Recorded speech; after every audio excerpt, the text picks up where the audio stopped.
ఎంత సంతోషంగా ఆడుతుర్రు, ఎంత మంచిగా, ఎంత మధురంగా డాన్సులు చేస్తుర్రు. చెయ్యండి, తప్పు లేదు. ఇంత కాన్సంట్రేషన్, ఇంత శ్రద్ధ, ఇంత ప్రేమ, ఇంత ఆప్యాయత మా కష్టాల మీద, మా బాధల మీద పెడితే బాగుండు కదా అని నా బాధ. అది అంటే తెలంగాణ సాంప్రదాయం, మన ఆట పాట. చలో ఆడాలి, తప్పులేదు, ఎంజాయ్ చేయాలి. పురస్కారాలు, మీ అవార్డులు ముగిసిన తర్వాత డిసిసి ప్రెసిడెంట్లు ఒకలేమో ఇక పెద్ద పులి పాట మీద, మన వెడ్మ బూజాస్ ఉంటారు అసలు ఎక్కడ తగ్గకుండా. రేవంత్ అన్న స్టైల్ అది.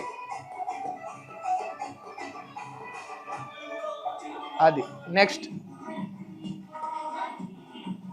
ఏం కాదు అంటే వేయొచ్చు, డాన్సులు కూడా వేయొచ్చు. కాకపోతే ఈ పాటలు, పాటల తర్వాత ఒక చూడకూడదు చూసిన నేను. ఈ ఆటల డాన్సులు చూసి నేను కూడా కాస్త ఎగిరినా, నేను కూడా కొంచెం వైబ్ అయినా, నేను కూడా మంచిగా ఎంజాయ్ చేసిన. ఆయన తర్వాత ఈ వీడియోలన్నీ చూస్తూ కింద ఓ పోస్ట్ చూసినా, ఇగో చూడరు ఇక కథ.